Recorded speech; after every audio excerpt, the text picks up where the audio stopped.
coleta dos pets dentro dos condomínios. Durante o Abril Azul, Campinas promove ações de conscientização e respeito às pessoas com autismo. A Câmara Municipal de Campinas retoma projeto e passa a contar com estagiários que vão integrar os diversos setores do Legislativo campineiro. E o quadro Giro Ambiental mostra a agroecologia, modo de produção que une a cultura de alimentos sem defensivos químicos e a economia solidária para a propriedade de pequeno e médio porte.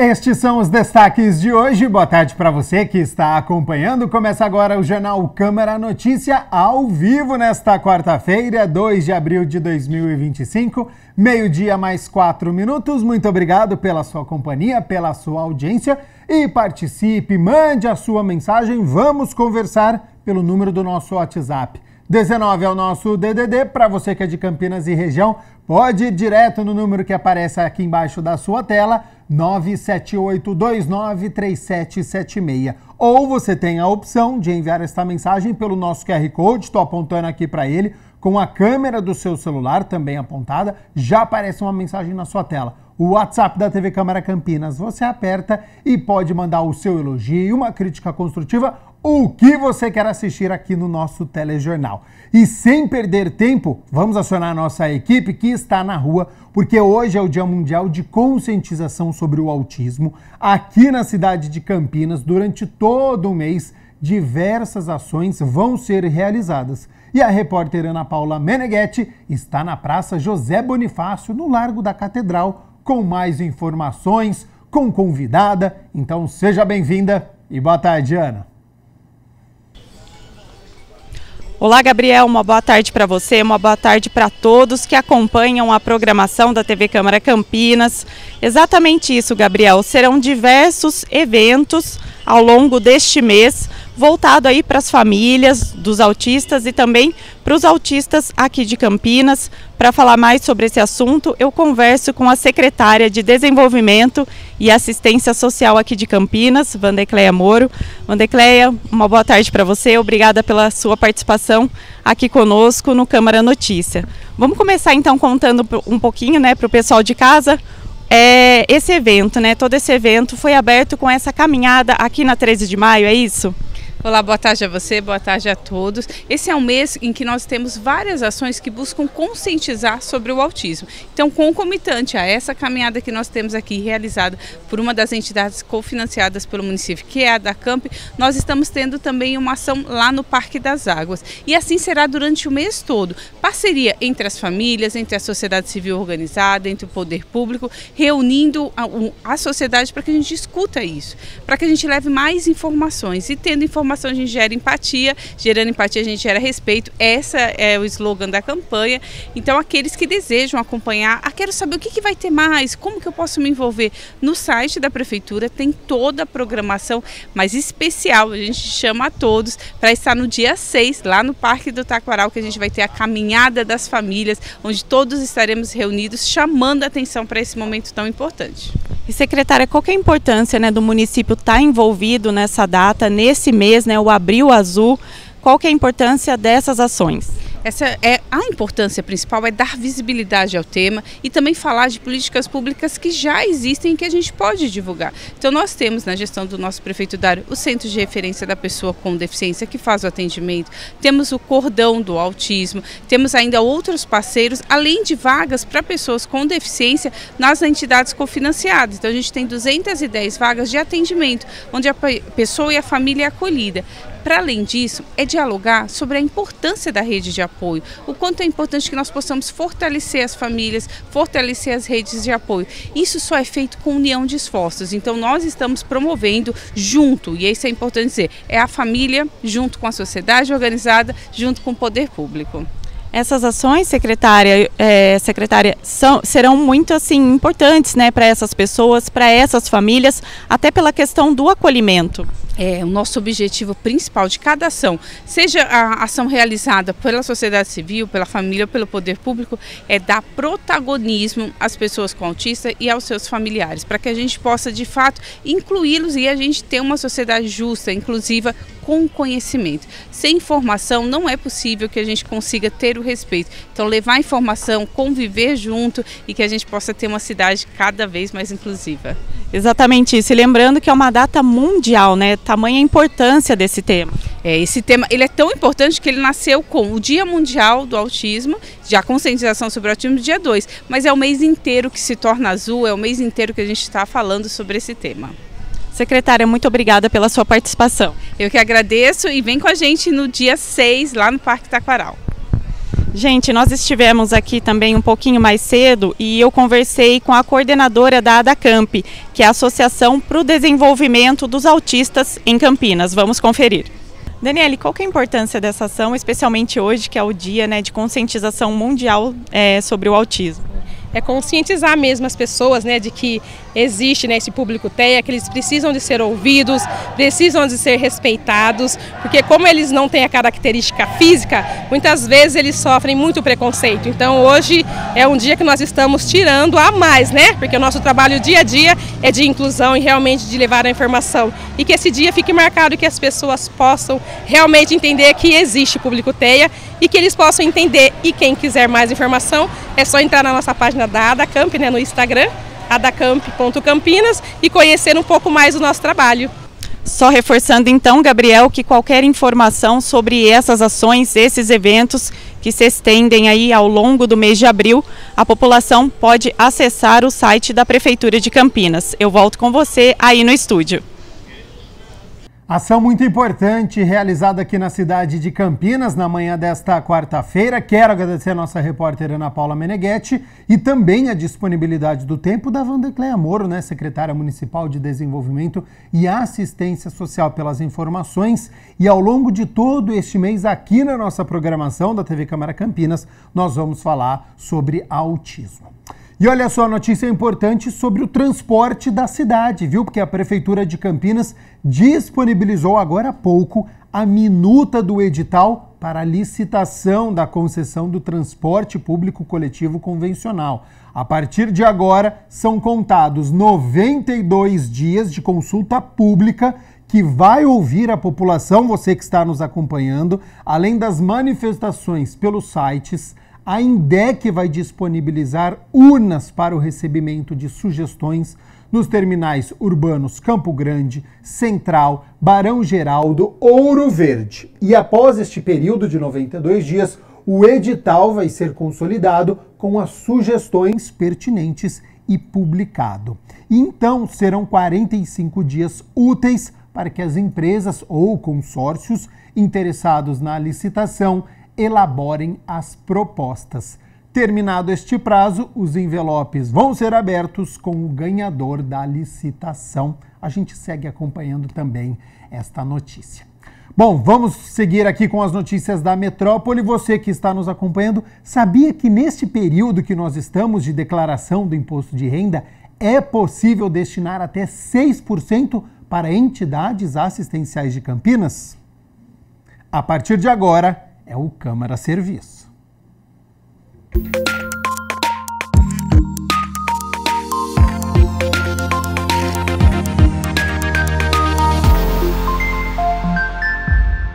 Até o dia 30 de maio, quem fizer a declaração do imposto de renda no modelo completo pode destinar uma doação para os fundos municipais dos direitos da criança e do adolescente e da pessoa idosa. Com o slogan "Que tal fazer um investimento que rende sorrisos?", a campanha do Leão Solidário tem o objetivo de que até 6% do imposto de renda da pessoa física que será pago seja utilizado em Campinas em projetos sociais. Os valores destinados são descontados do imposto devido e, ao fazer a destinação, o contribuinte escolhe manter os recursos na própria cidade. Ela não vai somente estar pagando o imposto, ela pode estar investindo em projetos sociais que geram sorrisos, né? Então, esse é o momento em que, durante a declaração completa, você pode estar destinando parte do seu imposto, até 6%, tanto para o fundo da criança e do adolescente, como para o fundo municipal do idoso. 3% para a criança, 3% para o idoso, porque esse momento é só 3 mais 3. Quem fez em dezembro e ainda não chegou ao total de 6%, pode estar nesse momento complementando. Quem já fez e atingiu o total de 6% não tem como complementar mais. Desde que a campanha Leão Solidário começou em 2015, a arrecadação do Fundo Municipal do Idoso e da Criança e Adolescente tem crescido a cada ano. O Fundo Municipal do Idoso, que começou com um pouco mais de R$ 698 mil, fechou 2024 em R$ 1.317.000. Já o Fundo Municipal da Criança e Adolescente, que iniciou lá em 2015 com R$ 5.360.000, fechou o ano passado com R$ 8.430.000. A expectativa é que os números continuem aumentando nos próximos anos. Os fundos municipais são os responsáveis por repassar os recursos para as organizações da sociedade civil de Campinas, que fazem a aplicação desses valores conforme projetos, conforme destinações previstas pelo colegiado. Toda a destinação tem que ir para o Fundo Municipal da Criança e do Adolescente e o Fundo Municipal do Idoso nesse momento.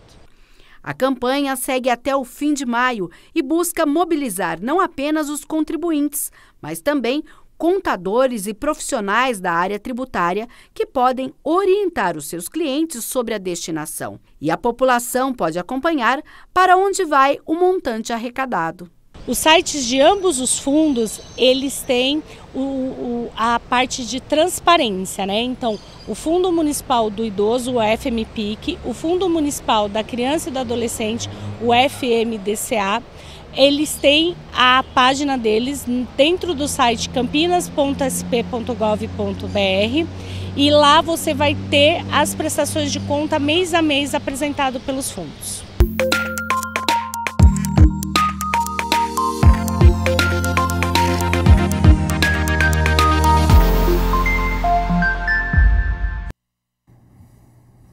Mais uma notícia da nossa cidade, porque Campinas aderiu ao novo PAC, o Programa de Aceleração do Crescimento do Governo Federal, e cadastrou 8 projetos. As ações somam mais de 307 milhões de reais e incluem Sistema Integrado de Controle de Cheias na Bacia Hidrográfica do Rio Anhumas, que constitui a segunda etapa de intervenções para as obras anti-enchentes, construção de policlínicas, CAPs, unidades básicas de saúde e um espaço esportivo comunitário, além de equipamentos para a saúde. Lembrando que o município aderiu às ações que não requerem contrapartida e nem financiamento. Nós vamos acompanhar também se a cidade vai ser contemplada com os recursos para a realização dessas obras. 12:00 mais 16 minutos, hora das notícias do Legislativo. Mesa diretora altera a resolução e autoriza a contratação de estagiários de nível superior. Com a nova resolução, foram abertas vagas de estágio para órgãos de estrutura organizacional do Legislativo Municipal. Nós fizemos um levantamento junto aos setores da casa para verificar quem teria interesse em acompanhar o estagiário, tendo em vista a finalidade social do programa, e alguns setores se manifestaram e a maioria deles foi contemplada. A Câmara Municipal de Campinas retoma projeto e passa a contar com estagiários que vão integrar os diversos setores do Legislativo campineiro. A Câmara Municipal de Campinas, com a retomada desse projeto de estagiários aqui na casa, é busca uma aproximação maior com a sociedade, né? Então vamos trazer jovens aqui para dentro, como foram os recebidos hoje, com certeza estão entusiasmados aí para iniciar os trabalhos e nós entusiasmados para recebê-los aqui e começar uma nova etapa, uma nova fase. A Câmara fazia cerca de 10 anos que não recebia estagiários aqui na casa, então foi feito todo um processo para recebê-los, um processo seletivo, onde houve prova, classificação, e agora a gente começa essa nova instrução com os estagiários para que essa aproximação com a sociedade seja crescente e cada vez mais aí apresentar o Poder Legislativo para a população campineira.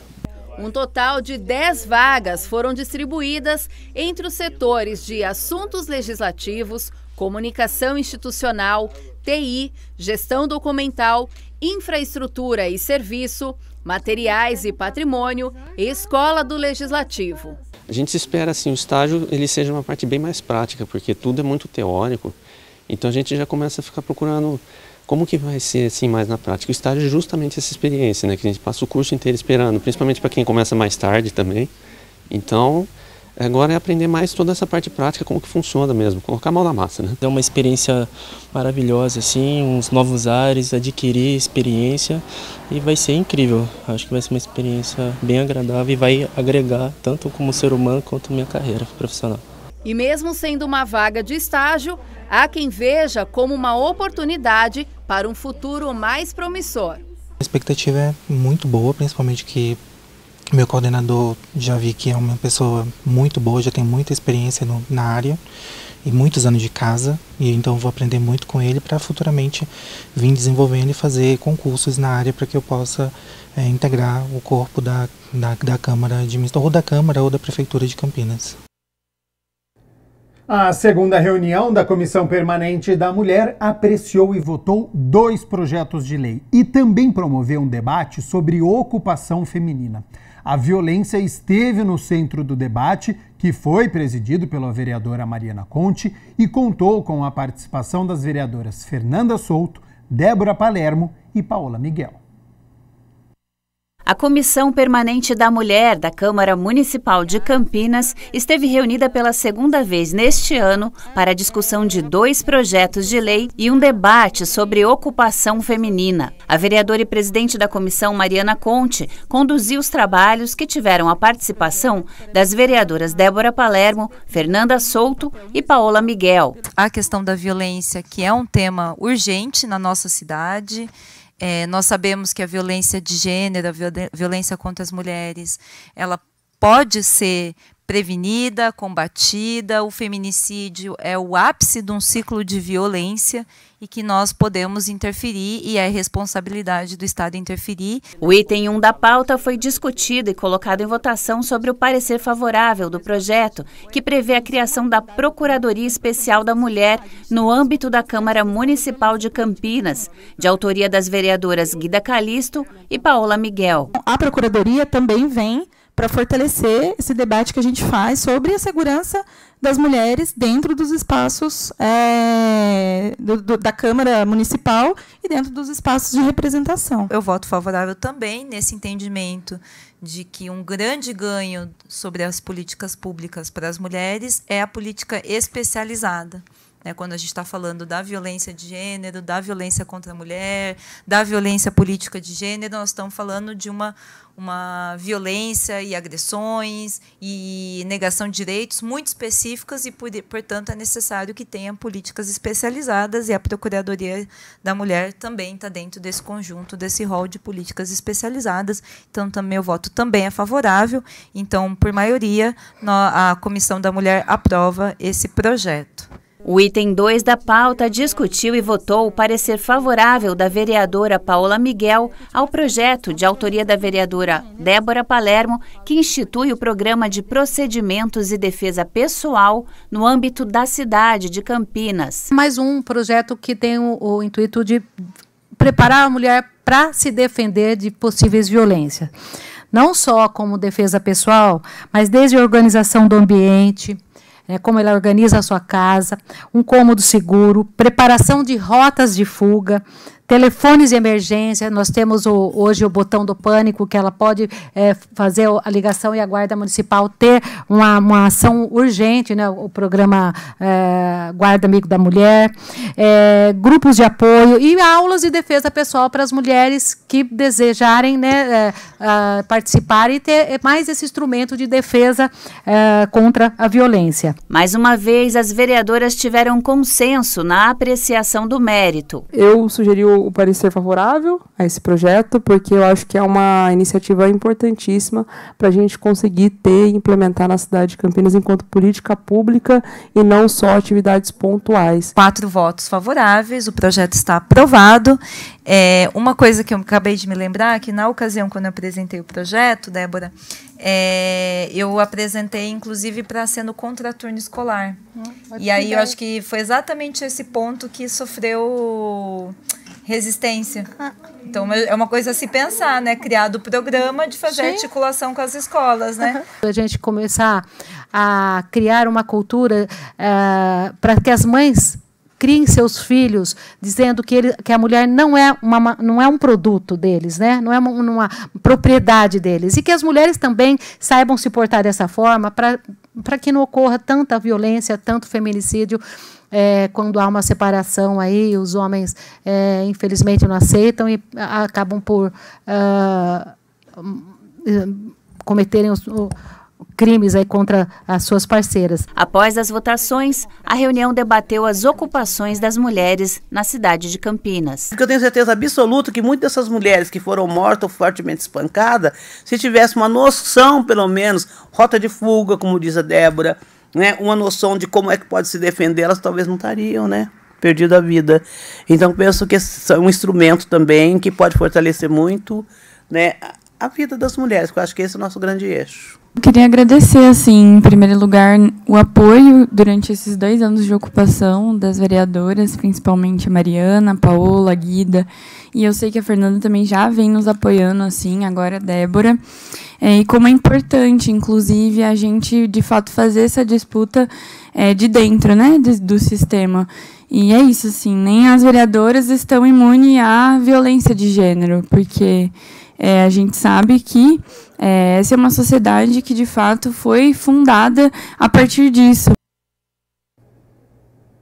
Presidida pelo vereador Permínio Monteiro, a Comissão de Proteção e Defesa dos Direitos dos Animais realizou a 2ª reunião deste ano. O direito e defesa dos animais dentro dos condomínios foi o tema central do encontro, que reuniu especialistas.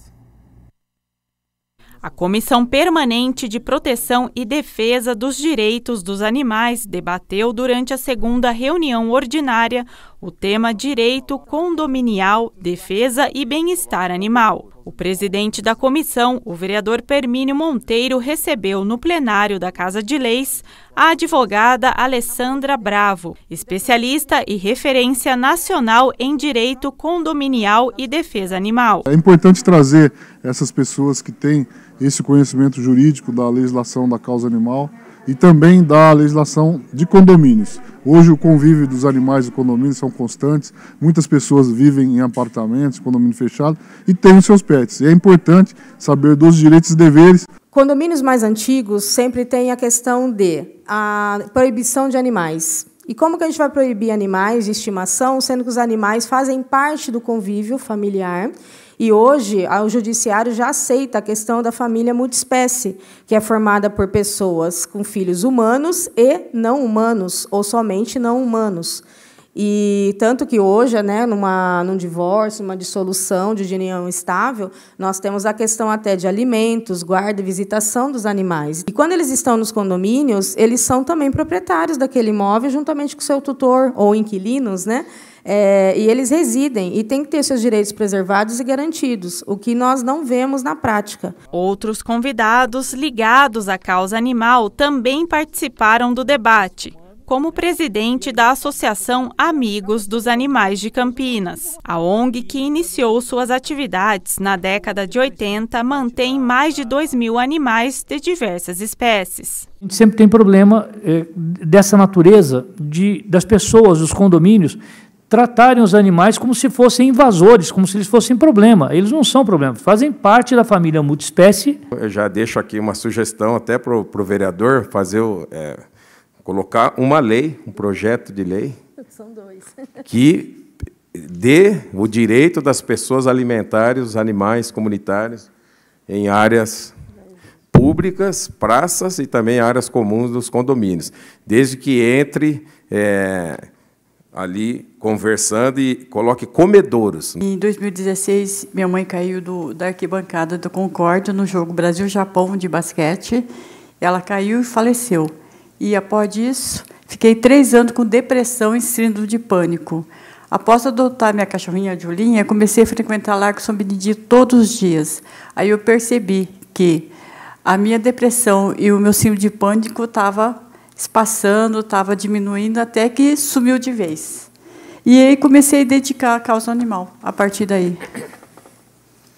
Aí pedi o parcão, pedi iluminação, pedi benfeitoria na Praça Largo São Benedito. O vereador destacou sobre o progresso na defesa e direitos dos animais e ainda fez um alerta com relação à preservação das espécies silvestres. A causa animal avançou muito, né, as políticas públicas, e hoje é uma realidade que Campinas é referência para o Brasil. Então você que está nos assistindo, se chegar algum saruê na sua casa, no seu condomínio, não matem.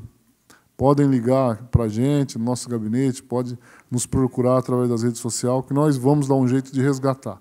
Vamos preservar a vida desses bichinhos, que é importante para o controle da natureza. Animais não são coisas, animais são seres sencientes, dotados de razão e emoção, comprovados cientificamente, tá? Desde 2012, de forma mundial, e que agora, finalmente, no Código, vai estar sendo introduzido um artigo específico, colocando que os animais são seres sencientes, dotados de razão, personalidade e direitos. Permínio ainda reforçou sobre a importância da instalação dos parcões em praças e parques públicos da cidade.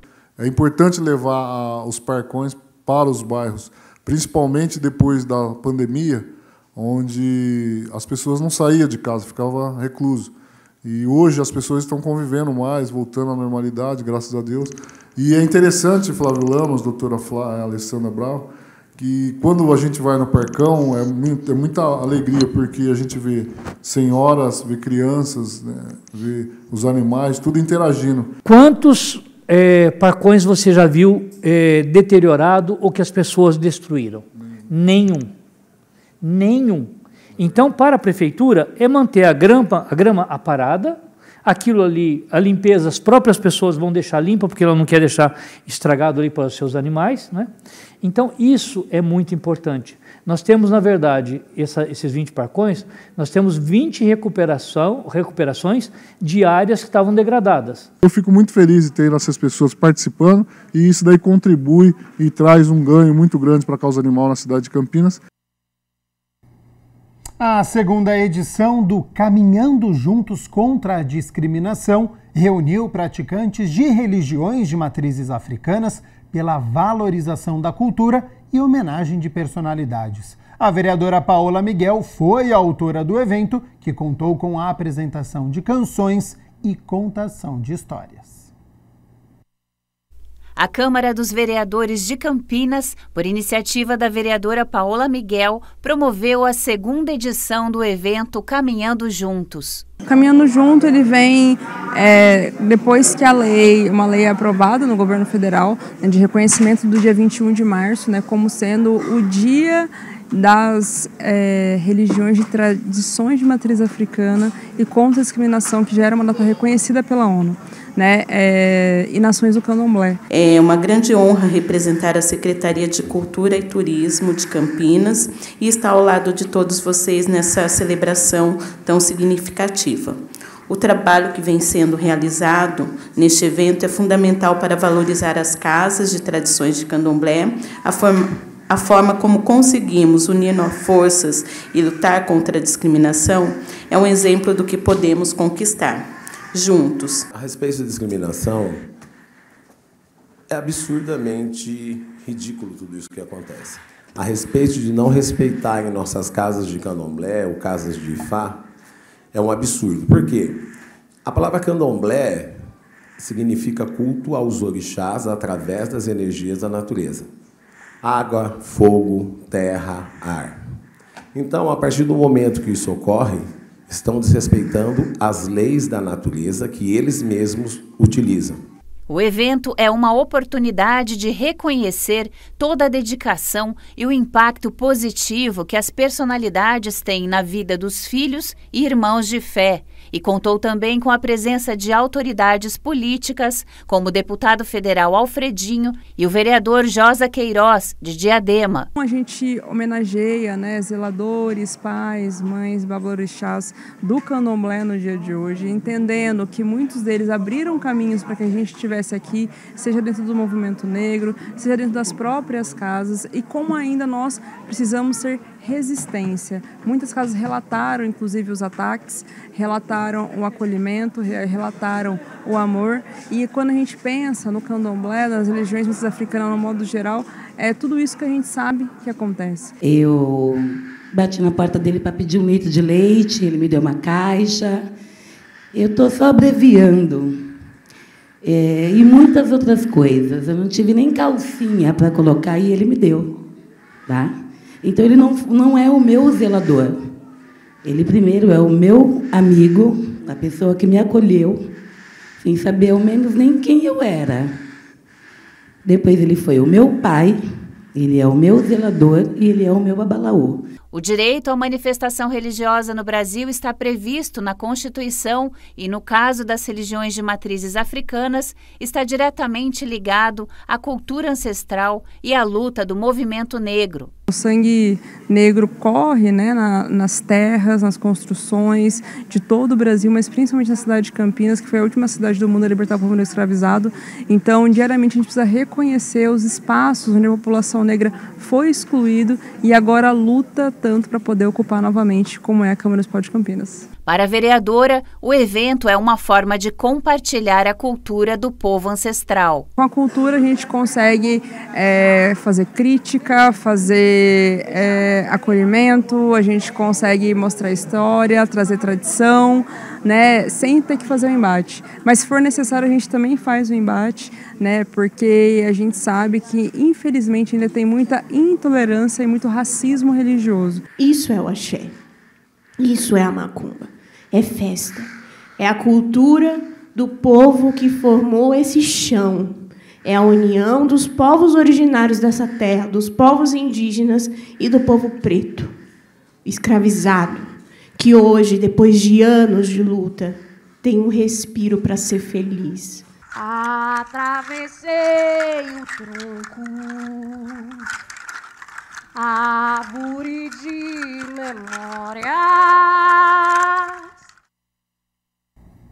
12h mais 35 minutos. Muito obrigado pela sua companhia, pela sua audiência. Estamos ao vivo nesta quarta-feira e a gente segue aqui com as notícias do Legislativo, porque a vereadora Fernanda Souto apresentou um projeto de lei que prevê a climatização das escolas públicas municipais.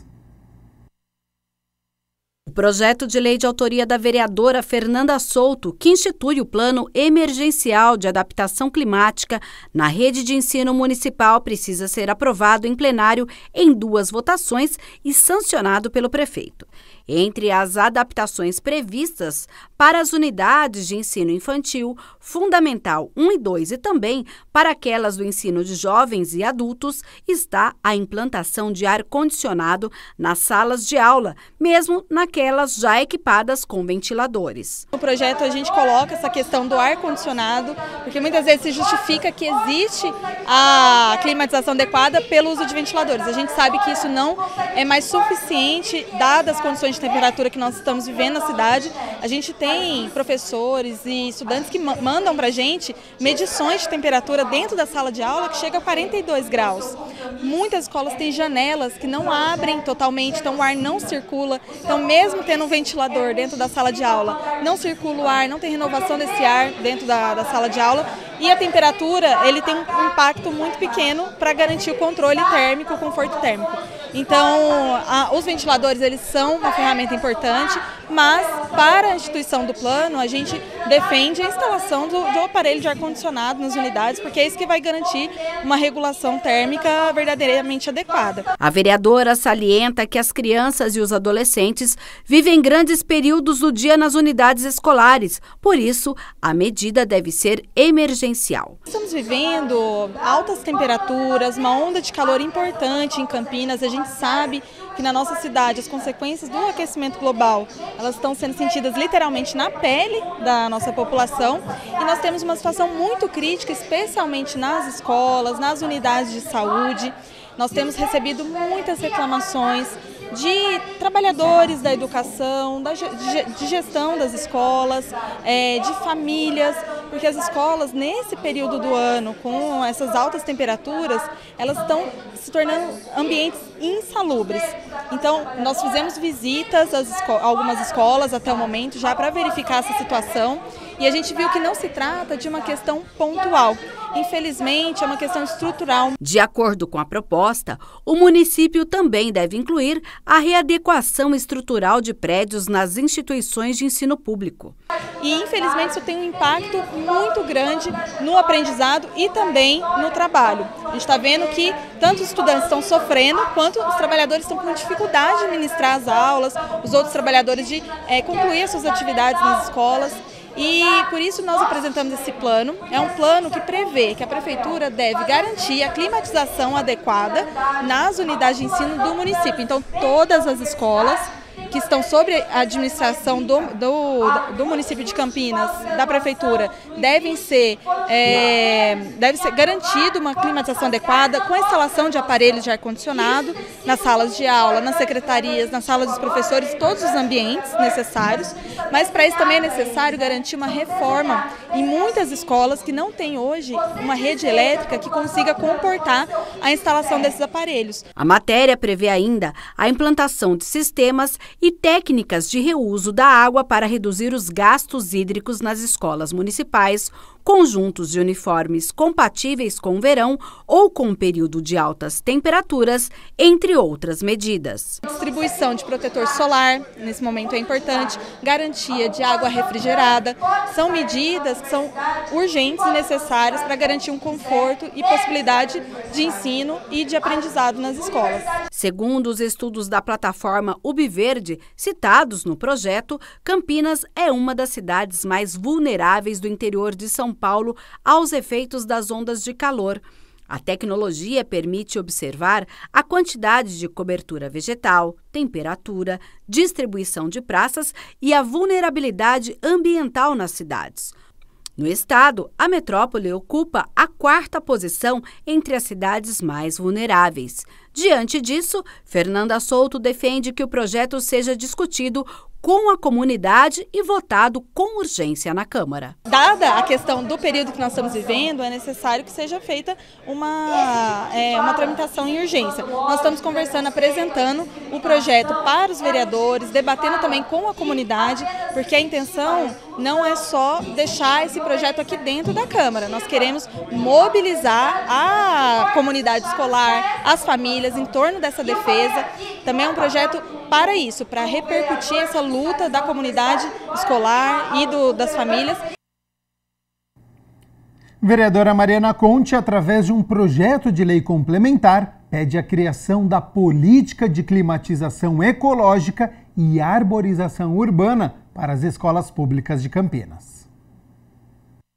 A vereadora Mariana Conte protocolou o projeto de lei complementar número 28 de 2025, que institui a política de climatização ecológica e a arborização urbana para as escolas públicas do município de Campinas. É do conhecimento geral da população que nós vivemos uma emergência climática, as pessoas têm sentido isso na pele, no cotidiano, ondas de calor, enchentes, clima seco, são os extremos climáticos, ou são tempestades ou clima seco e muito calor. E isso está afetando particularmente as escolas. A gente tem visitado muito as escolas e a gente tem visto o quanto está quente, condições, assim, os alunos, professores, profissionais, a escola em geral está numa situação assim que não é possível você ter uma prática educacional nessa condição insalubre. A proposta do projeto visa criar um ambiente escolar mais saudável, sustentável e adaptado às mudanças climáticas extremas, protegendo a comunidade escolar contra os impactos ambientais negativos. Nós apresentamos esse projeto, é um projeto que se soma a um conjunto de projetos que defende a arborização, a adaptação climática, porque muitas escolas estão com prédios inadaptados, não tem climatização. Agora é preciso dizer que nós queremos discutir a climatização das escolas, é necessário atribuir emenda parlamentar para climatizar algumas escolas, que não vai dar para fazer todas, mas temos trabalhado nisso, mas queremos também isso com segurança. Isso é importante, porque nós temos assim, a gente sabe que as escolas precisam de adaptação da parte elétrica, nós não queremos, inclusive estaremos fiscalizando a prefeitura para que não tenha nada inseguro, né? Isso é uma coisa, é uma responsabilidade que precisa ser feito. A vereadora acredita que a arborização escolar e a adoção de soluções ecológicas como telhados verdes e sistemas de captação de água da chuva não apenas beneficiam a qualidade de vida dos alunos, professores e funcionários, mas também incorporam a educação ambiental no cotidiano escolar. A climatização ela não resolve o problema também, porque nós precisamos, na verdade, da arborização. A arborização da escola e da cidade como um todo é uma política necessária para a cidade de Campinas, para que a gente tenha o equilíbrio climático. 12h mais 43 minutos. Muito obrigado pela sua companhia, pela sua audiência. Nós estamos ao vivo nesta quarta-feira e se hoje é quarta-feira, é dia de reunião ordinária, a 17ª do ano. Site aberto aqui no campinas.sp.leg.br, porque hoje os vereadores vão se reunir para discutir e votar 6 projetos. Entre eles tem uma proposta, um projeto de lei em primeira análise, de autoria do vereador Eduardo Magoga, que obriga a criação de salas sensoriais nas unidades de saúde do município para atender pessoas diagnosticadas com o transtorno do espectro autista. De acordo com este projeto, os espaços deverão ser equipados com materiais que auxiliem no controle dos estímulos sensoriais, como luzes ajustáveis, sons suaves, texturas variadas, almofadas de pressão. O objetivo é proporcionar um ambiente mais acolhedor para os pacientes, minimizando os efeitos da superestimulação sensorial e prevenindo crises. Quer ficar muito bem informado? Saber todos os projetos que serão discutidos e votados? É só entrar lá, campinas.sp.leg.br, já na capa, na página inicial, principal, você já tem acesso à pauta da 17ª reunião ordinária e já aproveita, já fica muito bem informado e já confere as outras notícias aqui do Legislativo Campineiro.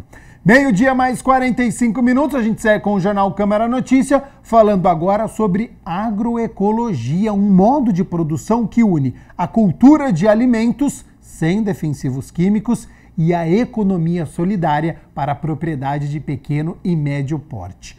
Um caráter ambiental e social, e essa é a essência da Rede Livres, aqui de Campinas, que conseguiu tornar os orgânicos acessíveis a um grande número de pessoas e valorizar a economia solidária. Confira este assunto a partir de agora no nosso quadro, o Giro Ambiental.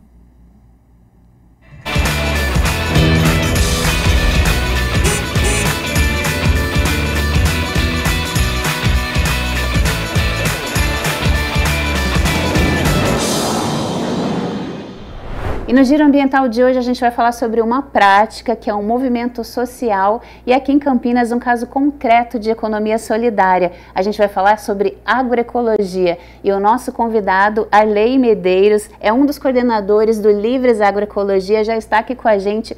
Muito obrigada, Arley, por participar aqui com a gente do Giro. Eu que agradeço, muito obrigado a vocês aí, da TV Câmara, a você. E é uma honra estar aqui, né?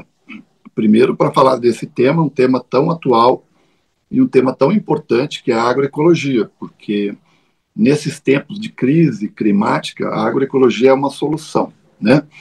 E aí parece tão complexo, tão distante da gente a agroecologia, mas eu vou explicar porque é tão próximo ao mesmo tempo. E a gente, de alguma forma, todo mundo já praticou um pouco de agroecologia. E os nossos avós praticavam mais ainda, né? E eu vou explicar isso. Então, como é que surge a Rede Livres de Agroecologia? Eu faço parte dos Químicos Unificados, Sindicato dos Químicos Unificados, e este sindicato, nos anos 2000, junto com os trabalhadores da antiga planta da Shell, descobriram que estavam sendo contaminados pela produção de agrotóxicos. E começou uma luta nos anos 2000, que foi até 2013. Foi um caso muito vitorioso, muito bem sucedido, de luta dos trabalhadores. E nesses 13 anos de luta, a gente aprendeu que não tem mediação com o agrotóxico. Ele faz mal para quem produz, faz mal para quem aplica, e principalmente para o consumidor que come esse produto. Então, nós conversamos muito, os trabalhadores e o sindicato, e falou, como que a gente pode contribuir com isso? Aí nós pensamos, vamos construir e fortalecer a rede de agroecologia, que nada mais é do que produzir alimentos como os nossos avós produziam antes dos anos 60 e 70, da dita Revolução Verde, que entrou os agrotóxicos, os insumos químicos, os adubos, os fertilizantes, os pesticidas, né, na nossa agricultura. Então, a agroecologia nada mais é do que você aproveitar o próprio conhecimento das florestas, da natureza, a serviço de produção de alimentos, sem precisar de química ou de agrotóxicos ou de venenos. E o caso do Shell foi muito importante, nós estamos falando para os campineiros, porque ele trouxe 200 milhões de danos morais coletivos para a nossa região. Para vocês terem uma ideia, o Hospital do Amor, em Campinas, foi um projeto de 35 milhões, destes 200 milhões de dano moral coletivo. O hospital aqui de Otorrino, na Unicamp, do câncer, pescoço, da face, também mais aproximadamente 40 milhões, o Boldrini mais 30 milhões, ou seja, só em Campinas ficou aproximadamente 100 milhões. Além do Barco Escola na Amazônia, além do Hospital de Barretos. Então foi uma luta muito importante, que a gente aprendeu muita coisa e a partir daí surgiu a Rede Livres de Agroecologia. De uma dor, né, que infelizmente a contaminação ela tem as consequências e nem sempre é remediável, não é, Arley? Então nasceu o Redes. E como é que na prática funciona isso? A gente já viu então que a gente volta para o modo de produção pré-industrial, original, onde a própria natureza se arranja ali, né? Os defensivos, as próprias plantas fazem a defesa do ecossistema ali da horta, né? E como é que vocês operacionalizam isso na prática? Tem parcerias de cooperativas, dos pequenos produtores, como é que é? Então, você disse muito bem, a natureza, ela já sabe, ela se arranja, ela se organiza e ela tem todos os mecanismos ali dados. Aí o ser humano vem, né? Não o ser humano, enfim, interesses de negócios, que a maioria desses produtos dos agrotóxicos foram desenvolvidos na Segunda Guerra Mundial. Aí eles percebem que esses produtos podem ser comercializados e podem, em tese, potencializar a agricultura. Isso é altamente discutível, a gente pode discutir num outro programa, se você quiser nos convidar. Mostrando que a agroecologia é tão eficiente, tão produtiva como qualquer agricultura convencional, e a gente explica isso tintim por tintim. Aí nós começamos montando uma primeira loja, que foi, inclusive, no estacionamento do sindicato, ali no fundo da Barão de Itapura, né, próximo à Escola Liceu, ali, próximo à Imaculada, e a gente avaliava que o problema era pontos de vendas.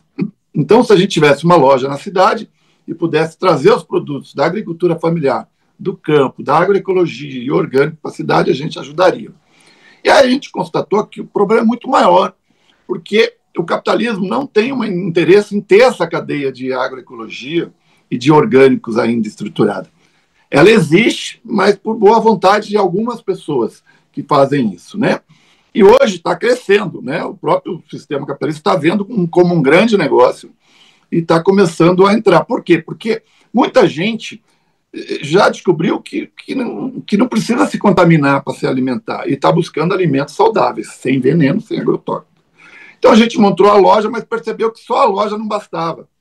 Nós tínhamos problema de produção no campo, problema de logística, problema de financiamento e problema técnicos. Então, por isso que a gente transformou numa rede. Hoje nós temos a Cressol, que é nosso braço financeiro, nós temos assistência técnica que vai até o campo apoiar o agricultor, nós temos uma rede de distribuição. Então, hoje, para vocês terem uma ideia, nós temos 4 lojas em Campinas e um centro de distribuição no Ceasa, que foi uma parceria com a Prefeitura de Campinas, muito bem sucedida, foi inaugurado em junho, né? Registra aí o bom apoio do pessoal do Ceasa, junto com a administração, que teve a boa vontade de ceder o espaço. No Mercado das Flores, vocês podem ir lá, qualquer dia da semana, no mesmo horário de funcionamento do Mercado das Flores, vai ter todos os produtos que você precisa na sua mesa. Desde um suco, desde um vinho, desde um queijo, um arroz, um feijão, um mel, tem tudo, tudo. Aí as pessoas acham assim que orgânico, inacessível, é caro. Não. Uma das tarefas da Rede Livres é tornar acessível aos trabalhadores. Por quê? Ela nasceu de um sindicato de trabalhadores, sindicato dos químicos. Então, isso não pode ser só... Não é só a classe A e B que tem direito a ter acesso ao produto de qualidade sem veneno, né? É todos os trabalhadores. Então, um dos projetos da Rede Livre é tornar acessível, preço justo, né? Por que preço justo? Porque também o agricultor tem que ganhar, sustentar a sua família e a pessoa da cidade também. Qual é a mágica da Rede Livre? Ela tira o atravessador. Então, ela não é um atravessador. Ela pega o produto direto do campo, coloca na loja com o preço do produtor, coloca uma margem em cima de aproximadamente 35%, e que é o custo operacional da rede, e é muito transparente. E não visa lucro, é um projeto social. Tudo que entra no projeto é reinvestido. Então, nós temos uma loja na José de Campos Novais, no Guanabara, nós temos uma loja do Livres, em parceria com a Tauê, em Souzas, do lado da Ricopani. Nós temos uma loja em Barão Geraldo, que é o Espaço Agroecológico, que é uma parceria, inclusive, com o MST, do lado da Praça do Coco, em Barão Geraldo. E nós temos a Central de Alimentos Orgânicos, no Ceasa. E esse ano nós vamos inaugurar o nosso CD nos Amarais. O que é um CD? É um centro de distribuição que nós vamos processar os alimentos. E se tudo der certo, a partir de julho, vai estar na mesa das crianças de Campinas, nas creches, nas escolas, que nós estamos fazendo uma parceria com a Prefeitura de Campinas, a partir do PNAE, onde 30% dos alimentos tem que ser da agricultura familiar e sem veneno, sem agrotóxico. Então, também a molecada de Campinas vai ter acesso a esses alimentos de qualidade, assim como tem a classe A e a classe B. Maravilhoso, Arley. A gente ouvindo você falar assim, parece até que foi num minutinho, mas eu imagino que isso deve ter, assim, seguido passos e passos e passos para chegar até aqui, né? E a internet ajudou vocês nesse caminho? Sim, a gente começou em 2018, né? A primeira lojinha. Aí nós fomos percebendo essas necessidades, né? Uma necessidade vai puxando a outra, né? Como eu te falei, a gente percebeu que precisava ter um centro de distribuição no Ceasa, porque lá a gente pode vender no varejo e no atacado. O que é atacado? Para os feirantes, para os donos de loja, para quem faz cesta, para escolas, para restaurante. E antes não tinha um ponto de atacado em Campinas. Quem quisesse comprar os alimentos tinha que ir no CEAGESP em São Paulo. O Ceasa Campinas foi pioneiro em ter a primeira loja de orgânicos e agroecológicos, né? E é importante falar a diferença de agroecológico. Todo produto agroecológico, ele tem que ser orgânico, mesmo que ele não tenha o certificado. Por quê? Porque o agroecológico, ele vai além. Eu posso ter um produto orgânico feito por uma empresa que não tem uma relação de trabalho decente, que explore os seus trabalhadores. Na agroecologia isso não pode acontecer, então tem que ser a cadeia inteira, inclusive de produção local, familiar. Então a agroecologia é um passo adiante do orgânico. E os nossos produtos também são certificados pela ANC, Associação da Agricultura Natural de Campinas, que inclusive é a Adriana, que cuida da loja lá do Ceasa. Então, nós estamos construindo uma grande rede de economia solidária e tudo que é ganho nessa rede, todos os recursos que entram nessa rede, fica com os agricultores, ficam com as famílias, ninguém acumula esse recurso. Então, tudo que entra sai para aqueles que geraram. É uma outra relação, é uma outra economia, é um mundo solidário que a gente quer construir. Desde o alimento até a renda da pessoa, até a sobrevivência. Então, eu convido a todos que ainda não conhecem a Rede Livres, vai lá, vai almoçar lá em Souzas, né? Vai almoçar em Barão Geraldo, tem uma comidinha diferente, uma comidinha orgânica, sempre tem um prato convencional e um vegano, tem uma musiquinha, tem uma cultura, então é um ambiente muito legal. Então, não é só a comida, é um modo de vida. Então, eu convido você a fazer parte desse modo de vida, viu, Alexandre? E você, em especial, fazer uma visita para a gente. Com certeza, irei, Arley. Passa para a gente os contatos, o Instagram, o telefone, se tiver um site também, para que a gente possa chegar até vocês. Então, é Rede Livres, né? .eco.br. Também tem a redelivres.cop.br, tem a redelivres.org.br. Só botou ali Rede Livres, você vai cair em uma das nossas redes, em uma das nossas lojas. Escolha a loja mais perto de você, compre a nossa cesta orgânica. Você vê a nossa cesta orgânica, nós temos uma alta de alimento gigantesca. Sabe quantos anos ela está? R$45? Há 3 anos. Nossa! Então, na agroecologia, que não tem especulação de mercado, não tem essa inflação. A gente senta com os agricultores, discute, tira a nossa margem de lucro, passa para os agricultores. E agora, olha que engraçado, os clientes pediram para a gente aumentar a nossa cesta, que estava muito barata. Então, a partir do mês que vem, já aviso de antemão, vai aumentar de 45 para 50 a nossa cesta. Mas está há 3 anos a R$45. Então, se você quiser receber uma cesta na sua casa, procure as nossas redes, uma das nossas lojas, e compre uma cesta com os itens muito baratos. Eu duvido você comprar uma cesta igual essa, mesmo nos produtos convencionais, a este preço. Mas os nossos são orgânicos da agricultura familiar. Maravilhoso, Arley. Muito obrigada pela sua participação aqui com a gente. Eu que agradeço. E é com espaços assim que a gente constrói um mundo novo, um mundo justo, um mundo equilibrado, que todas as pessoas possam ser felizes numa relação saudável, que nos faça bem. Muito obrigado. Com certeza. E para você que nos assiste, continue com a gente, porque agora é hora daquele giro ambiental pelas curiosidades do Brasil e do mundo. Compreender a linguagem dos gatos, especificamente seus miados, tem sido um desafio para os donos de animais de estimação. Enquanto alguns miados são facilmente interpretados como um pedido de comida, outros permanecem um mistério. Cientistas da computação desenvolveram um aplicativo chamado Meowtalk para ajudar a decifrar essas vocalizações felinas. O Meowtalk grava os miados dos gatos e os traduz em frases como "estou com fome" ou "estou irritado". Os usuários podem avaliar a precisão dessas traduções, ajudando a aprimorar o modelo de aprendizado de máquina do aplicativo. Com mais de 20 milhões de downloads e bilhões de miados analisados, o Meowtalk se tornou uma ferramenta popular para donos de gatos que buscam entender melhor seus amigos felinos.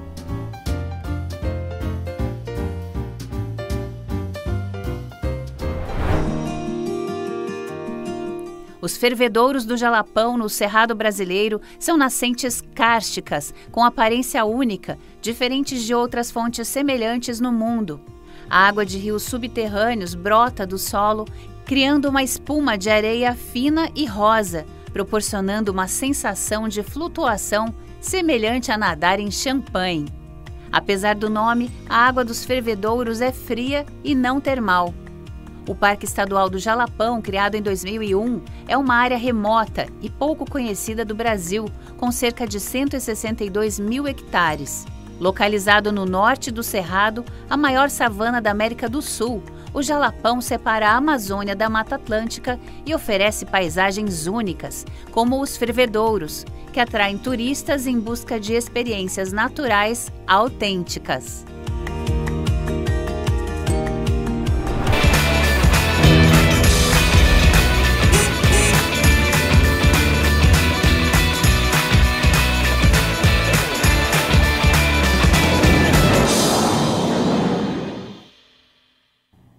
Uma hora mais 1 minuto. Se hoje é quarta-feira, é dia de conferirmos o trabalho daquele ou daquela profissional que é especializado em preparar e servir bebidas à base de café.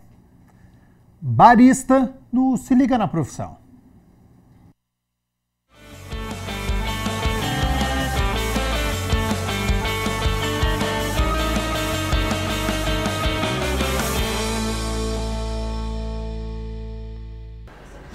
Olá, minha gente. Olha, o Se Liga na Profissão de hoje tem um aroma diferente, muito saboroso, muito característico e que tem caído no gosto da população não só brasileira, mas mundial. Ao meu lado está o barista Márcio Linardi, que vai contar pra gente sobre o dia a dia de um barista, né, que é a profissão de hoje. Tudo bem, Márcio? Tudo bom.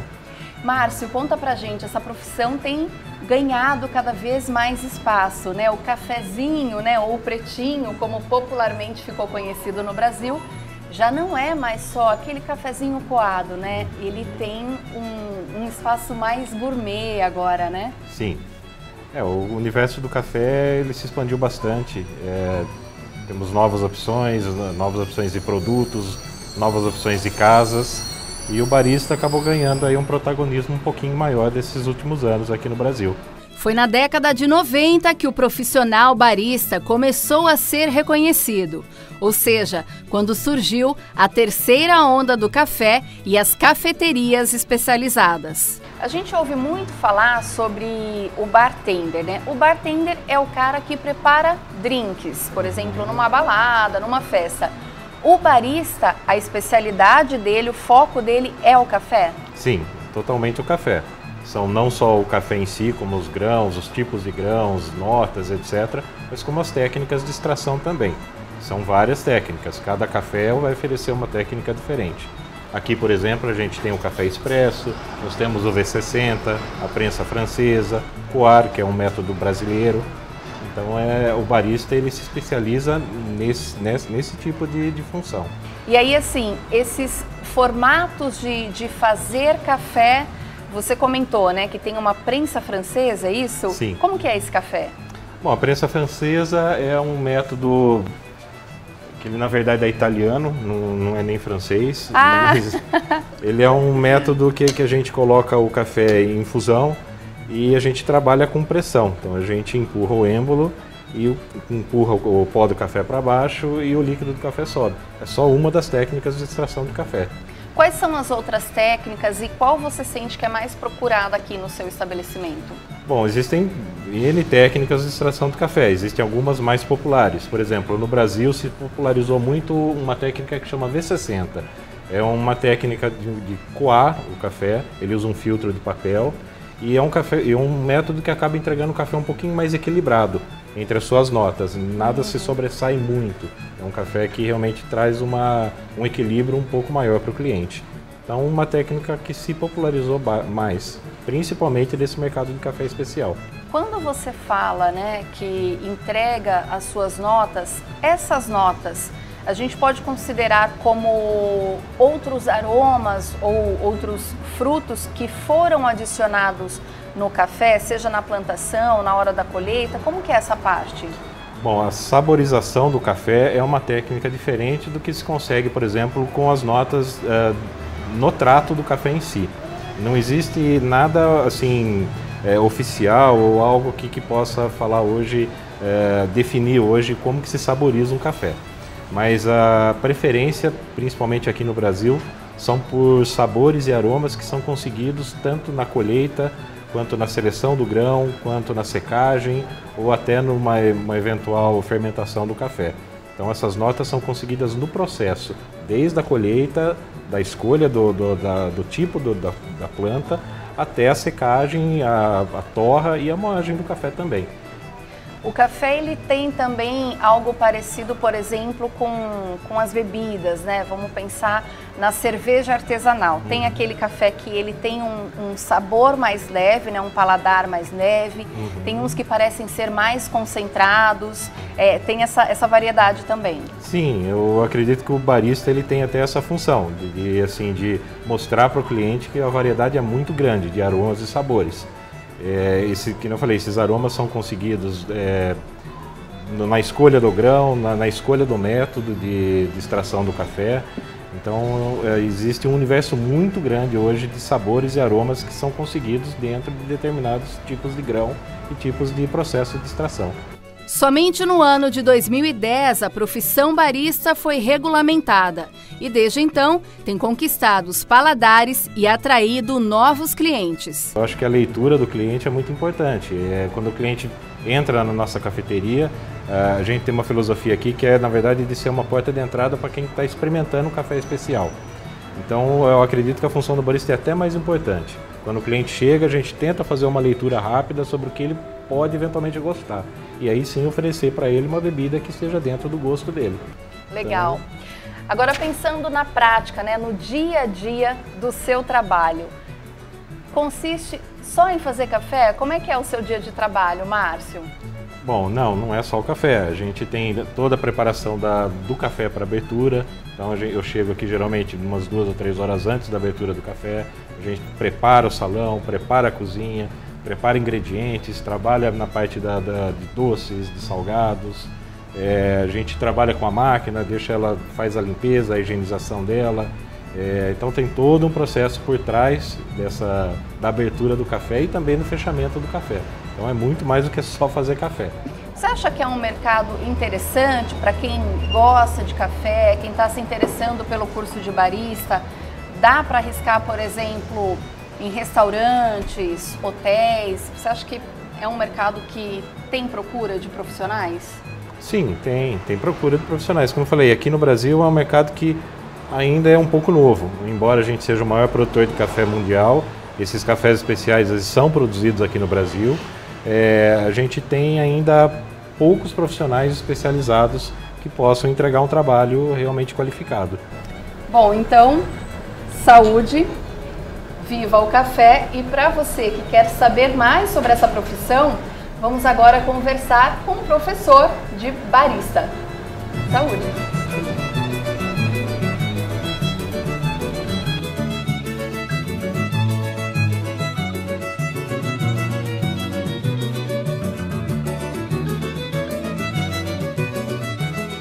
Agora eu estou aqui com a professora Gisela Ferrara, que ela vai contar pra gente como é que funciona o curso, né? O que se aprende no curso de barista. Tô vendo que você já tá com a mão na massa e eu acho que esse é um detalhe importante, né? Saber pesar o café, a quantidade, o peso é muito importante, né? Quantidade de grãos. Sim. Se é moído também tem que ter um peso, né? Uma pesagem para equilibrar o sabor, a questão de se vai ser forte ou fraco. Como é que é isso?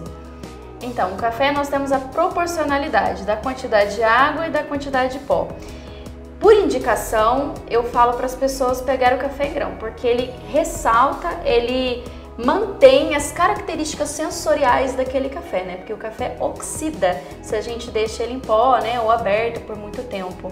Legal, Gisela. Agora acho que uma dúvida que o pessoal de casa tem, principalmente quando escutam falar, né? Poxa, mas eu vou fazer um curso de barista, vou fazer um curso para servir café. Isso não é a mesma coisa que um garçom, né? Mas não é exatamente assim, né? Eu quero que você conte pra gente um pouco mais do curso de barista, né? Como é que vocês promovem aqui na academia esse curso, carga horária, o que se aprende no dia a dia?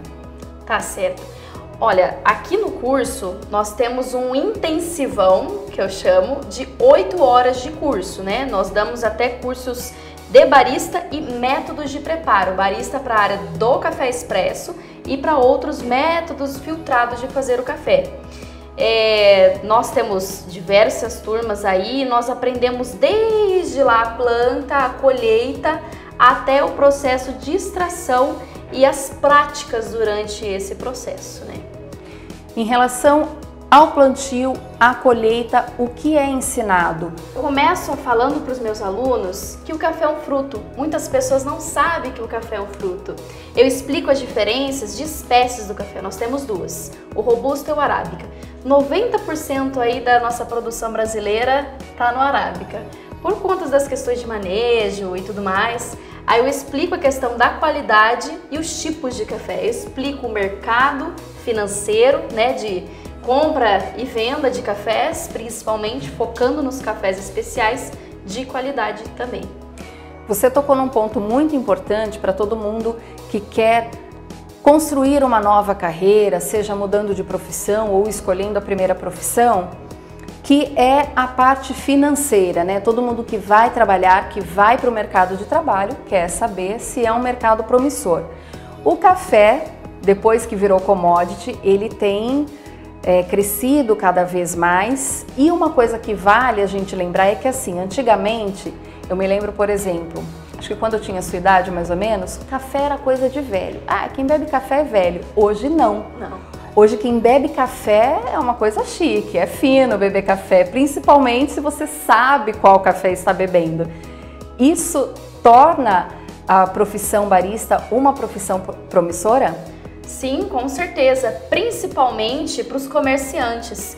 Se o comerciante tem uma rede de padarias, cafeterias, o professor barista, né, ou até mesmo contratar um barista para sua cafeteria, para sua padaria, vai fazer total diferença. Por quê? Ele vai saber exatamente aquilo que o consumidor procura, aumentando, inclusive, o índice de vendas se você tem cafés na sua padaria para vender. Ele vai saber indicar e, como que eu posso dizer, consolidar ali o consumidor mesmo, da questão de procura. Muitas pessoas não sabem aonde procurar um café para comprar. Agora nós temos em mercados, mas os principais cafés de qualidade estão em cafeterias. Que legal. E aqui nós temos, né, um café, você já colocou aqui um grão, eu gostaria que você mostrasse o que acaba sendo aí uma parte das suas aulas, né? Tá certo. Aqui vocês podem ver, nós temos um café 100% arábica, um café gourmet. Esse café tem mais de 80 pontos, ou seja, ele também se classifica com uma bebida de qualidade. Ele é um torra média, o que intensifica a questão de doçura, a questão de acidez, de corpo, de presença de um café bem prazeroso. Então, eu vou mostrar para vocês como moer o seu café, eu mostro para os meus alunos como que eles podem mexer nessa questão de granulometria, proporção de água, pó, que faz diferença na bebida. É porque também tem pessoas, Gisela, que preferem um café mais fraco, outras pessoas já preferem um café mais forte, né? Em termos de paladar mesmo. Isso dá para controlar quando moe, quando vai passar o café, né, filtrar, como é esse controle? Ou tem os grãos já, grão forte, que é para um café mais forte, mais encorpado, grão para café mais leve? Então, nós baristas temos um outro termo, nós falamos de um café mais concentrado e menos concentrado.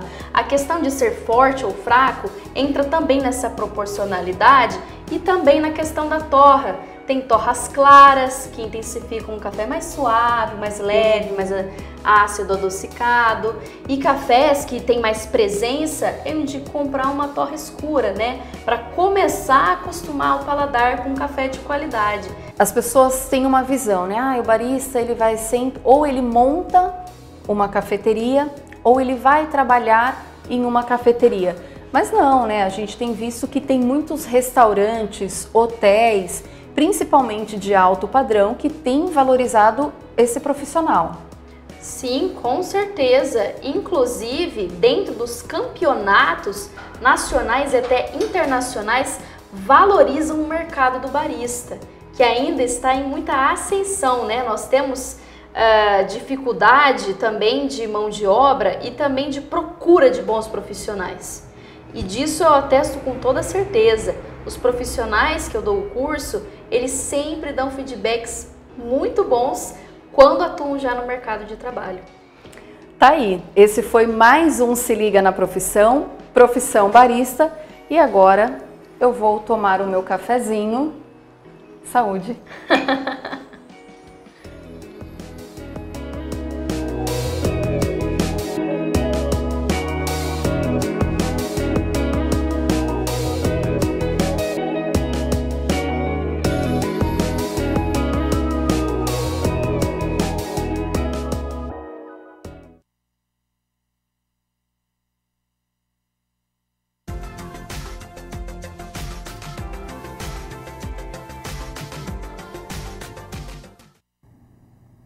Semana de tempo instável, então amanhã, quinta-feira, o sol aparece, mas a nebulosidade segue alta aqui na região, vai aumentando ao longo do dia e tem previsão de chuva para a tarde, podendo ser em grande intensidade e com fortes ventos. Então, muita atenção àquelas regiões que costumam alagar aqui na nossa cidade. Sobre as temperaturas, elas já estão aqui na minha tela. O calor continua neste outono, com mínima de 21, já é uma mínima elevada. Ao longo do dia a temperatura sobe, podendo chegar aos 31 graus aqui na cidade de Campinas.